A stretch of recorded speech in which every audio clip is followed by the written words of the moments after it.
जगदम्बा जह अवतरी सो पुरवर्णी न जाई।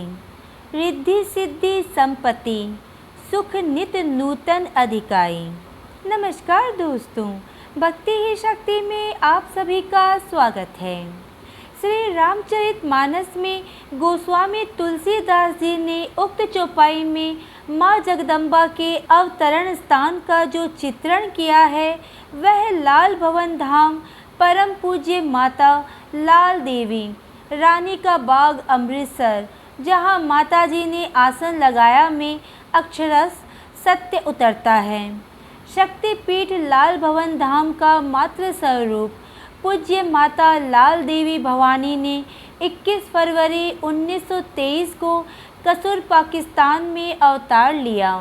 उन्होंने अपनी आध्यात्मिक प्रवृत्ति से जन्म से ही सात्विक आहार लिया और आयु पर्यंत फलाहार लिया।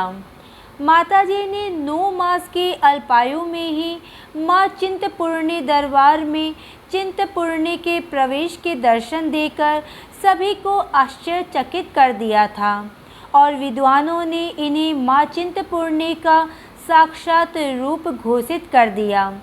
इसके उपरांत कुछ समय बाद परम पूज्य माता जी ने हर महीने की शुक्ल अष्टमी वाले दिन देवी आवेश में बैठकर श्रद्धालुओं की कामना अनुसार दर्शन देकर झोलियां भरी।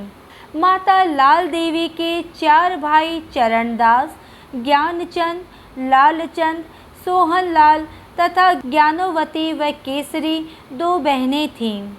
ये सराफा परिवार कृष्णोपासक था। कृष्ण भक्ति के संस्कार माता जी के मन में बचपन से ही आ गए थे।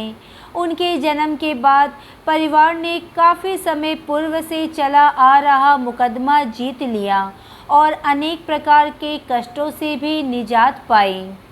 श्रद्धा में माता 9 महीने के थे तब इनका परिवार चिंतपूर्णी धाम गया। उस अवस्था में बच्ची बैठना भी सीख नहीं पाई थी कि मंदिर परिसर माता चिंतपूर्णी जी के पिंड रूप दर्शन करते ही उनके शरीर में विशेष शक्ति संचार आया। देवी आवेश में समाधिस्थ होकर वह झूमने लगी। आश्चर्यचकित परिवार और उपस्थित पंडितों ने और महंतों ने समझ लिया कि ये बालिका भगवती चिंतपूर्णी का अवतार है और उसी समय सभी उन्हें माताजी कहकर पुकारने लगे। छोटी सी उम्र में माँ का दूध न ग्रहण कर माताजी गाय का दूध लेती रही। 5 वर्ष की अल्पायु में अन्न का त्याग कर दूध फलों के अल्पाहार पर निर्भर रहकर सात्विक वृत्ति में तल्लीन रही। 7-8 वर्ष की आयु में ही दिन रात भगवती ध्यान में लगी रही। यह बालिका असाधारण लगने लगी। उनके कमरे से आते दिव्य अलौकिक प्रकाश, कई बार छोटी छोटी बच्चियों के हंसने की आवाज़ें परिवार की महिलाओं को आश्चर्यचकित कर देती थीं। सारी रात उन्हें ध्यान में तल्लीन देखा गया। ज्येष्ठ मास की तपतपाती दोपहर को वह समाधिस्थ अवस्था में छत पर पाई गई। लगभग 12 वर्ष की आयु में माताजी को उनके परिवार वाले घर पर छोड़कर हरिद्वार गए। मान्यता है कि इनकी करुण पुकार पर भगवती गंगा ने इन्हें घर पर दर्शन दिए, एक दिव्य पात्र भी दिया। गंगा से जुड़ा गठबंधन ने पूज्य माता जी को आजीवन हरिद्वार से जोड़कर रखा। उनके अलौकिक जीवन का अत्यंत आनंदमय समय गंगा और हरिद्वार के प्रवेश से जुड़ा हुआ है। वर्ष में 3 बार वह शिष्यों के साथ हरिद्वार जाती रही। भारतवर्ष बनने के बाद माताजी ने अमृतसर आने पर इस भवन में आसन लगाया और जहां अल्पायु पर्यंत कई लीलाएं भी की। जो पुष्पों का प्रसाद इस भवन में मिलता है वह पूज्य माताजी द्वारा अपने श्रद्धालुओं के लिए संजीवनी बूटी है, जिससे कई असाध्य रोगों से निजात मिलती है और निसंतान दंपतियों को संतान प्राप्त होती है।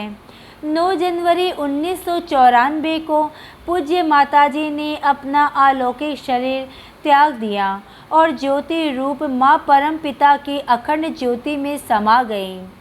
चिंतपूर्णी में उक्त ट्रस्ट द्वारा माँ के नाम पर धर्मशाला का निर्माण करवाया गया है, जहाँ पर हर महीने संक्रांति वाली रात्रि माँ भगवती जी का जगराता किया जाता है और लोगों के ठहरने की सुंदर व्यवस्था भी उपलब्ध है। वह हमेशा कहा करते थे कि हर अच्छा कार्य प्रभु की कृपा से ही होता है। अपने अलौकिक प्रभाव से पूज्य माता जी ने कई लोगों को असहाय बीमारियों से दूर किया, निसंतानों को संतान सुख दिया, दुखियों के दुख को दूर किया। बड़े प्यार, सरलता, एकाग्रता से उन्होंने हर वर्ग की सहायता की। जो भी उनके पास गया कुछ पाकर ही लौटा। हर व्यक्ति यही कहता है कि हमने जो मांगा वो पाया है। जीवन में होने वाली घटनाओं की पूर्व सूचना देकर रक्षा कवच बनकर माताजी हमारी रक्षा करती है। माताजी से जो भी मन्नत मांगी जाए माताजी उसे अवश्य पूरी करती है। दोस्तों, अगर आप अमृतसर जाएं तो लाल देवी माताजी के मंदिर उनके दर्शन के लिए अवश्य जाएं। माताजी का ये मंदिर बेहद ही खूबसूरत मंदिर है। मेरा सभी भक्तों से अनुरोध है कि जो भी माताजी के प्रेमी, माताजी की अपार कृपा के साक्षी हैं, वो कमेंट बॉक्स में अपने उस अनुभव को ज़रूर शेयर करें। जय माता लाल देवी की। आज की वीडियो में बस इतना ही। अगर आपने मुझे अब तक सब्सक्राइब नहीं किया है तो सब्सक्राइब ज़रूर करें।